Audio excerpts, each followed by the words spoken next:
चलिए तो शुरू करते हैं हमारी आज की कहानी। आज की कहानी का शीर्षक है भूतिया बस स्टॉप। एक शहर में 12 साल का बच्चा रहता था।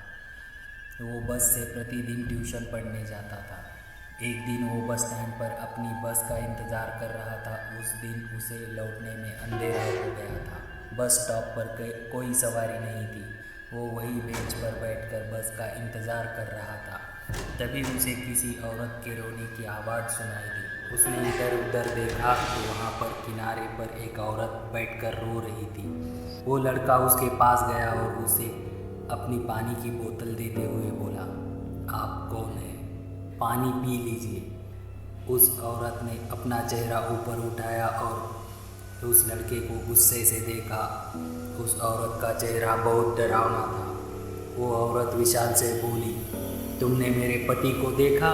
अगर देखा है तो जल्दी बताओ। विशाल उसके इस तरह पूछने पर डर गया और अपनी जगह से पीछे खिसक गया।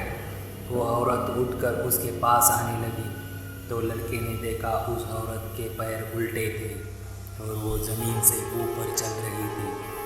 विशाल ने आव देखा न ताव और पानी की बोतल वहीं फेंक कर भागने लगा और अपने घर पर आकर रुका। वो लड़का घर पहुंचकर बस यही सोचता रहा कि वो औरत कौन थी। यही सोचते सोचते उसे नींद आ गई। आधी रात में किसी के रोने की आवाज़ से उसकी आंख खुली। वो देखता है तो वही औरत उसके पलंग पर बैठी है और उसके हाथ में उसकी पानी की बोतल है जिसमें पानी की जगह खून भरा हुआ है। इससे पहले लड़का कुछ समझ पाता, उस औरत ने लड़के का गला पकड़ लिया और उसको दबाते हुए कहने लगी, बता मेरा पति कहाँ है? लड़का चिल्लाने लगा। उसके चिल्लाने की आवाज़ सुनकर माता पिता उसके कमरे में आ गए और उन्होंने कमरे की लाइट जलाई। तब वहाँ पर कोई नहीं था। विशाल सहमा सा बैठा हुआ था। उसके माता पिता को लगा शायद इसने कोई भयानक सपना देखा है जिससे यह सहम गया है।